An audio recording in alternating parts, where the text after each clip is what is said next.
14.12.10 po kristjanskem koledarju 2010, Toš direkt. Tokratna tema: zdravje dreves.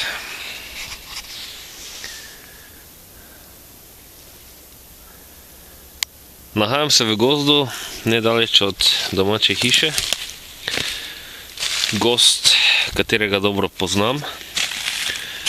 In stojim ob drevesu, katerega prav tako zelo dobro poznam, in sem kar ogorčen, kaj se je v obdobju nekaj mesecev, ko se tukaj nisem sprehajal, zgodilo z zelo mogočnim in lepim drevesom.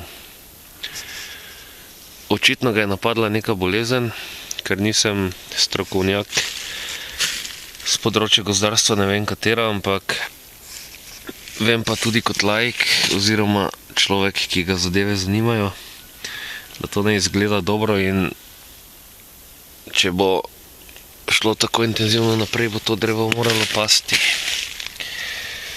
To drevo pa lahko služi z filozofskega aspekta kot vzorčno drevo, vzorčni primer, da je treba naravno bogatstvo v obliki gozdov in seveda tudi ostalega, ampak ta kontekst je o gozdovih, zato se bom omejil predvsem na to, zaščititi.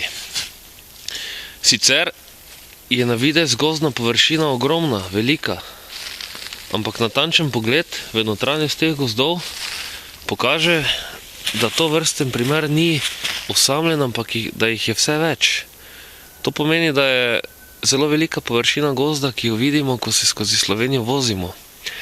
Pregovorno namreč velja, da je Slovenija gozdno zelo bogata in da se to pogledno nima česar bati, ampak vkolikor bo šel razvoj naprej, da tako lepa drevesa, kakršno je tole, oziroma je bilo tole pred boleznijo, da to vrstna drevesa napade takšna bolezen, potem pomeni, da bojo zelo hitro padla, ker kot rečeno, to, kaj je v objektivu vidno, to ni bil proces, ki je trajal nekaj let, ampak je trajal nekaj tednov, nekaj mesecev. In pri tem drevesu sem nekoč preživel kar mnogo časa. Tukaj sem delal tudi fotografije, videe in spoznaval gozd, se učil o tem, kaj gozd je, in sem res tudi jaz delno prizadet in uporabil bom človeško emocijo, žalosten, ko to drevo, ki ga je napadla bolezen, gledam. Zato apeliram,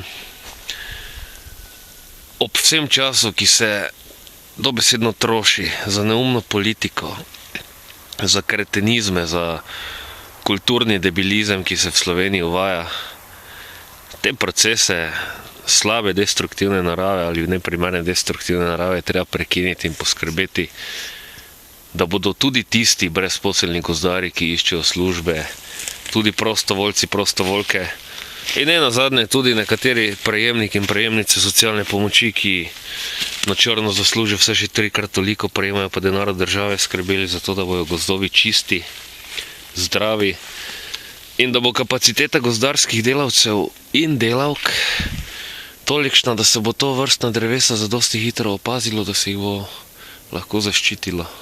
Kajti, ko padajo drevesa, ugaša življenje. In ko življenje ugasne, nastopi smrt.